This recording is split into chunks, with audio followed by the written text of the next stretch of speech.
The late afternoon sun, a golden, hazy wash, painted the quiet, tree-lined streets of Plainfield, Wisconsin on August 15, 1995. At precisely 4:17 p.m., a scene of unsettling stillness unfolded on Elmwood Drive. There, resting against the sun-dappled curb, lay a child's brightly colored pink bicycle, its kickstand defiantly down, yet its front wheel was askew, spokes glinting with a deceptive innocence. Beside it, almost perfectly placed, was a single, small white canvas tennis shoe, its laces untied, its pristine surface stark against the asphalt. The air, thick with the scent of blooming hydrangeas and freshly cut grass, held no sound of children playing, no distant laughter, only an oppressive silence that screamed of an abrupt disruption. This tableau, frozen in time, whispered of a joy violently interrupted, a profound loss already echoing through the seemingly peaceful suburban calm, hinting at a void that had just opened. The unsettling stillness on Elmwood Drive, a scene of abrupt disruption and profound loss, was merely the prelude to a harrowing saga that would grip Plainfield, Wisconsin. This moment, frozen in time, marked the beginning of an agonizing search, a community's desperate hope, and an investigation fraught with twists and turns. As we prepare to delve into Jessyca Mullenberg's last known moments and the terrifying events that followed, we invite you to join us on this journey of discovery and remembrance. If you appreciate detailed, emotionally resonant narratives that illuminate the depths of human resilience and the pursuit of justice in the face of unimaginable tragedy, please consider subscribing to our channel. Your support helps us continue to bring these critical stories to light, ensuring that the victims are never forgotten and their cases resonate with the urgency they deserve. Stay informed about future episodes and other impactful true crime documentaries. On August 15, 1995, the day began as countless others for Jessyca Mullenberg, a spirited 10-year-old whose world revolved around the simple joys of childhood in Plainfield, Wisconsin. That morning, after a breakfast of sugary cereal, she had meticulously organized her art supplies, a ritual for a girl who found solace and adventure in the vibrant strokes of her colored pencils. Jessyca, with her bright, inquisitive eyes and a penchant for elaborate fantasy drawings, had planned to spend the afternoon at her best friend Lisa's house, just a few blocks away on Maple Street. The air, already thick with the promise of summer heat, carried the distant sound of lawnmowers and children's distant shouts, painting a picture of idyllic, undisturbed suburban life. Her mother, Sarah, had reminded her to be home before supper, a gentle command Jessyca had acknowledged with an eager nod, her mind already on the imaginative world she and Lisa would create. Around 1:30 p.m., Jessyca, dressed in her favorite bright floral shirt, its yellow and pink petals contrasting with faded denim shorts, had pedaled her beloved pink bicycle down their quiet street. Strapped to the back of her bike was a small, equally pink backpack, likely containing a sketch pad, a few pencils, and perhaps a cherished, slightly worn paperback adventure novel. At Lisa's house, the two girls had spent hours immersed in their shared world, giggling over secrets, sketching fantastical creatures, and planning elaborate treehouse escapades. As the afternoon sun began its slow descent, casting longer shadows across Lisa's backyard, Jessyca packed her drawings, a vibrant depiction of a winged dragon, and bid her friend farewell. Lisa stood on her porch, a blur of youthful energy, waving until Jessyca rounded the corner, her white canvas tennis shoes, now slightly scuffed from play, propelling the pedals with a familiar rhythm. It was precisely 3:45 p.m. when Jessyca, her floral shirt a flash of color against the green backdrop of Elmwood Drive, began her short journey home. The familiar route, a series of residential streets lined with mature oak trees and well-tended gardens, was usually bustling with neighborhood kids. Today, however, an unusual quiet had settled.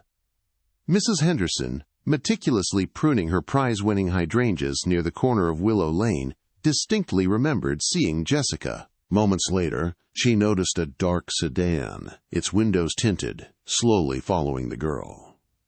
Further down, Mr. Davies, hosing down his driveway, caught a glimpse too. He initially thought nothing of it, perhaps a parent picking up a child. The car, a four-door Mercury Sable, maintained a deliberate, unhurried pace, never quite catching up to the pink bicycle, yet never truly falling behind. It was an observation that, in the horrifying days to come, would haunt their memories with stark clarity.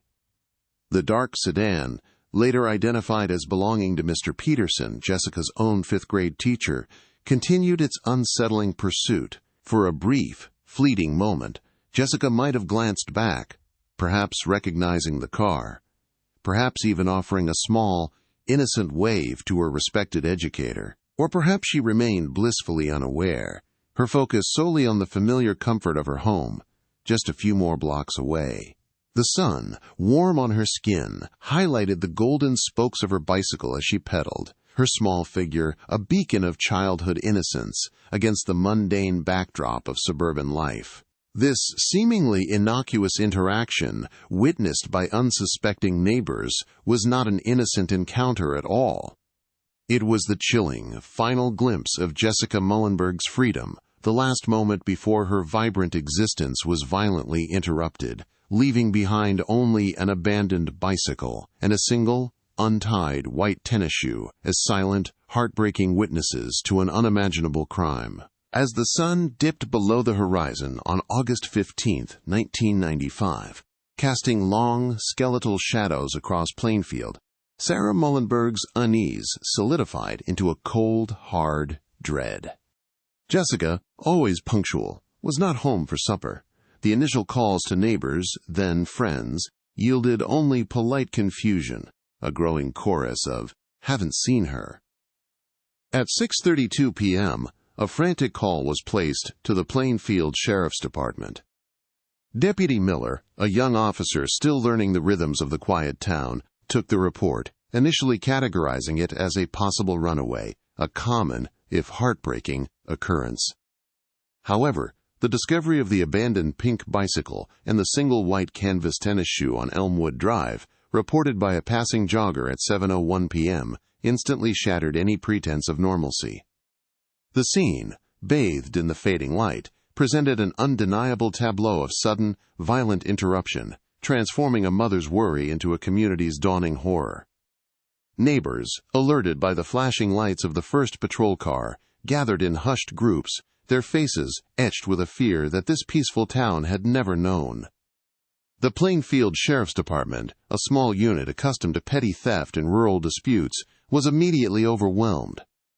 What began as a local missing persons report quickly escalated into a full-scale abduction investigation, a scale of crime they were ill-equipped to handle. Sheriff Thompson, a man whose tenure had been marked by quiet routine, found himself facing an unprecedented crisis.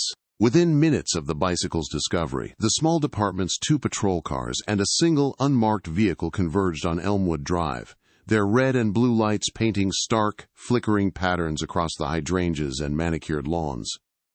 Officers, their flashlights cutting through the deepening twilight, meticulously cordoned off the scene, the air now heavy with the metallic tang of police radios and the urgent whispers of responders. The initial confusion of a child simply wandering off was swiftly replaced by a terrifying certainty. Jessyca Mullenberg had not just vanished. She had been taken, ripped from the familiar fabric of her life without a trace, leaving only unanswered questions and a chilling silence. By dawn, Plainfield had mobilized. The call for volunteers, broadcast on local radio station WPLN 103.7 FM, brought hundreds to the makeshift command center established at the town hall. Farmers, teachers, retirees, and high school students, all united by a shared sense of urgency and profound disbelief, poured into the area.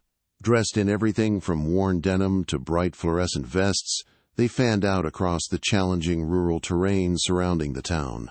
Search parties, organized into grid patterns, systematically combed the dense, dew-soaked woods where pine needles cushioned their steps, navigated vast fields of rustling cornstalks that towered over their heads, and meticulously checked every abandoned barn and derelict outbuilding. The air was thick with the scent of damp earth and fear, punctuated by the static crackle of borrowed walkie-talkies and the distant, plaintive calls of searchers echoing through the morning mist, a desperate chorus of, "Jessica! Jessica!" each utterance laced with diminishing hope.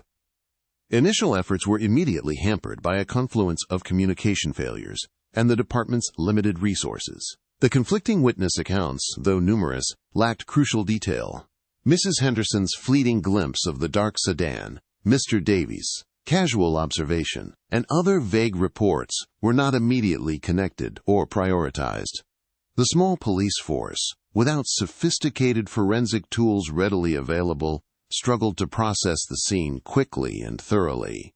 Valuable hours were lost in initial jurisdictional confusion and the underestimation of the severity of the situation. The possibility of Jessyca being a runaway, a theory briefly entertained by some officers, created a frustrating diversion, despite her family's vehement denials of such a possibility. This crucial misstep meant that the critical window for initial evidence collection and containment of the crime scene might have passed, allowing precious clues to be lost to the elements or the passage of time. As the sun rose and set over Plainfield for several agonizing days without any sign of Jessyca, a palpable fear began to grip the community. The initial solidarity started to fray, replaced by a pervasive sense of suspicion and vulnerability. Hushed rumors, fueled by uncertainty and dread, spread through the aisles of Peterson's grocery and the booths of the Maple Street diner. Parents, once content to let their children roam free, now kept them indoors, their bicycles abandoned in driveways, just like Jessyca's.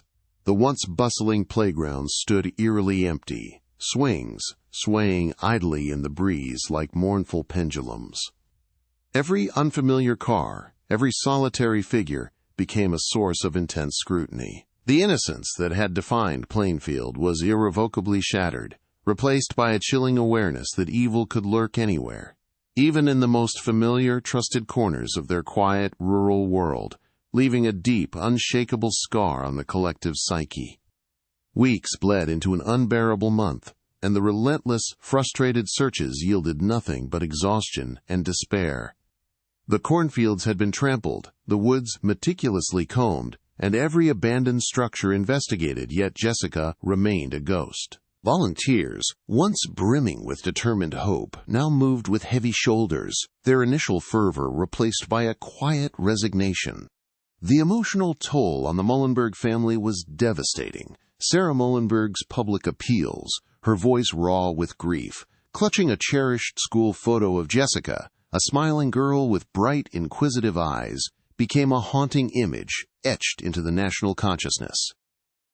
Each passing day without a breakthrough amplified the feeling of helplessness, leaving the community to grapple with an invisible enemy, a predator whose presence had ripped the heart out of Plainfield, leaving behind only the chilling silence of an unsolved mystery and the agonizing question of what truly transpired on that fateful August afternoon.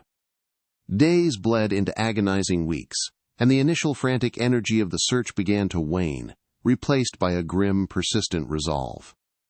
Then a frantic tip arrived at the Plainfield Sheriff's Department, offering a glimmer of hope that quickly became the first significant false lead.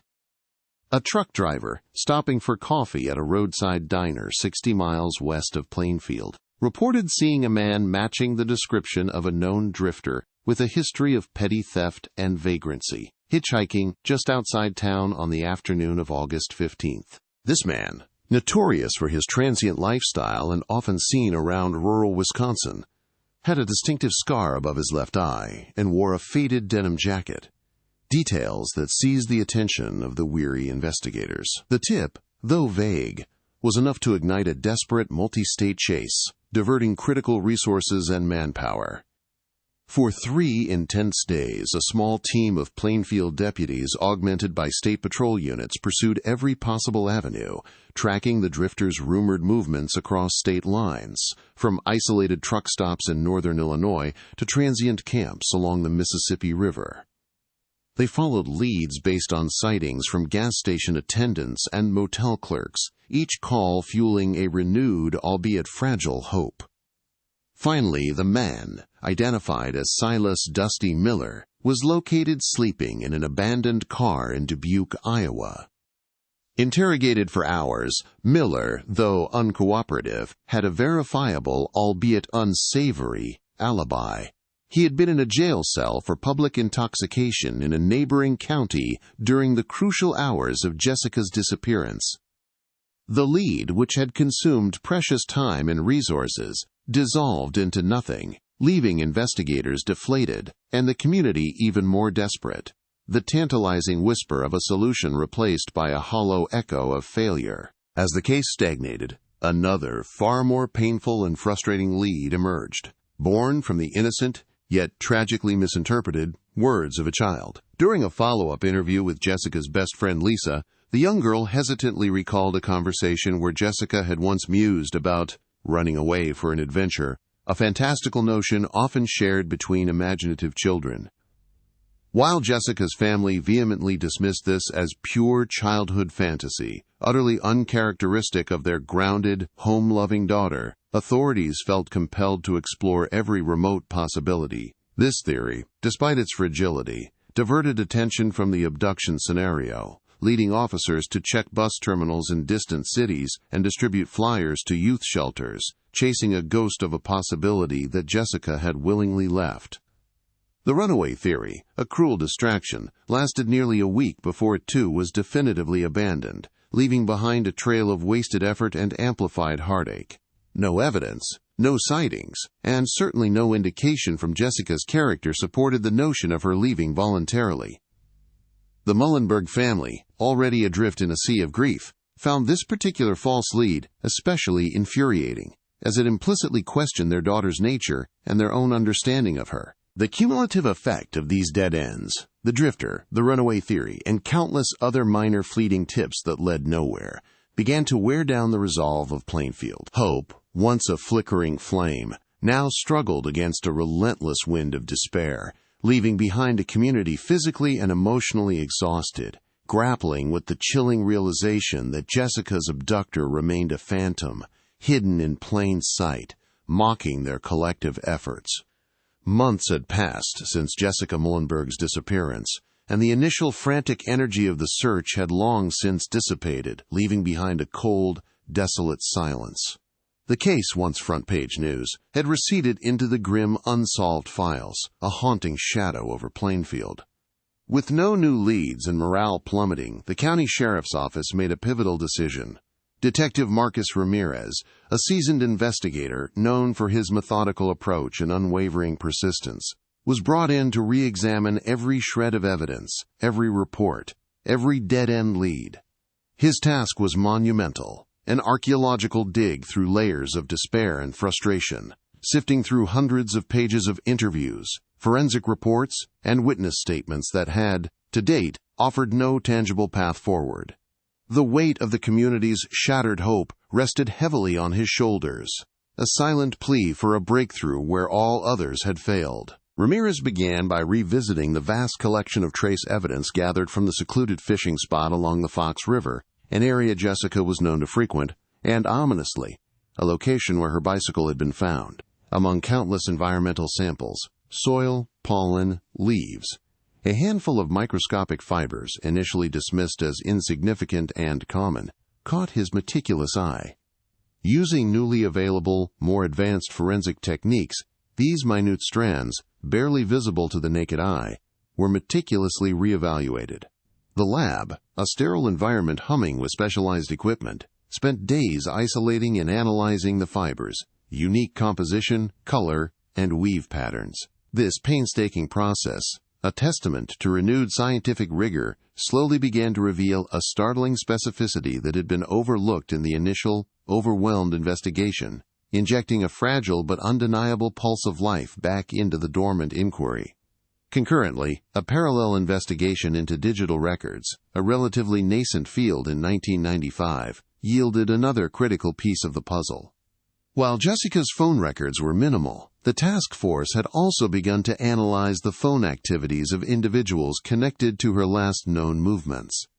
Mr. Peterson, Jessica's fifth-grade teacher, initially dismissed due to his respected community standing, became a focus for this new scrutiny. Investigators uncovered a pattern of unusual and frequent calls made from his home phone around the time of Jessica's disappearance, specifically to remote, unmonitored public payphones located in desolate stretches of road, several of which were eerily close to the very same secluded Fox River fishing spot where the critical fibers had been recovered. This digital breadcrumb trail, invisible to the initial, less sophisticated search, began to paint a chilling picture. The convergence of these two distinct investigative paths, the advanced forensic analysis of the microscopic fibers and the meticulous mapping of Mr. Peterson's unusual phone activity, created an undeniable and deeply unsettling synergy. The fibers, identified as consistent with upholstery found in dark-colored Mercury Sable sedans from the mid-90s, now intersected with the digital footprint of a man who owned precisely such a vehicle, a man who had also been observed following Jessyca on the day she vanished. The abstract became concrete, the fragmented whispers of evidence coalescing into a chilling narrative. The focus of the entire investigation abruptly and horrifyingly shifted. Jessyca Mullenberg's respected fifth-grade teacher, a pillar of the community, was no longer merely a witness. He was now the primary and terrifyingly plausible suspect. The name that now surfaced, whispered first in disbelief, then with a chilling dread, was that of Mr. Peterson, not a shadowy figure from the town's periphery, nor an unknown transient, but a man deeply embedded in the very fabric of Plainfield. Arthur Peterson, Jessyca's fifth-grade teacher, was known for his gentle demeanor, the patient smile he offered to every student, and his unwavering dedication to community service. For years he had taught Sunday school at the First Baptist Church on Main Street, his voice a comforting presence during weekly sermons. He coached the Junior League baseball team, his khaki shorts and whistle a familiar sight on the dusty diamond behind the elementary school. His meticulously kept home on Oakwood Avenue, with its vibrant petunias, often won the neighborhood's Most Welcoming Garden award. He was, by all accounts, a pillar of the community, a bastion of reliability, and precisely the kind of person no one would ever suspect. This public image, carefully cultivated and genuinely believed by many, made the emerging suspicions almost impossible to reconcile. Peterson had been among the first to offer his condolences to Sarah Mullenberg, his eyes seemingly filled with genuine sorrow as he spoke of Jessyca's bright spirit. He had even participated in the early search parties, his sturdy hiking boots treading the same dew-soaked fields as the distraught parents, his presence a comforting, albeit now a haunting, memory for those who searched alongside him. He'd helped organize flyer distribution, his classroom bulletin board once adorned with "Missing Jessyca Mullenberg" posters, meticulously placed next to student artwork. The sheer audacity of his deception, the depth of his calculated performance, would soon become a sickening revelation, tearing at the very foundation of trust that held Plainfield together, a betrayal far more profound than any stranger's crime. The revelation that Arthur Peterson, the man who taught their children arithmetic and encouraged their dreams, could be Jessyca's abductor, sent shockwaves of disbelief and profound horror through Plainfield. It wasn't merely a crime, it was an insidious violation of every unspoken covenant within their close-knit community. Parents, who had entrusted their most precious possessions to his care daily, now replayed countless interactions in their minds, searching for any flicker of warning, any hidden darkness behind his affable smile.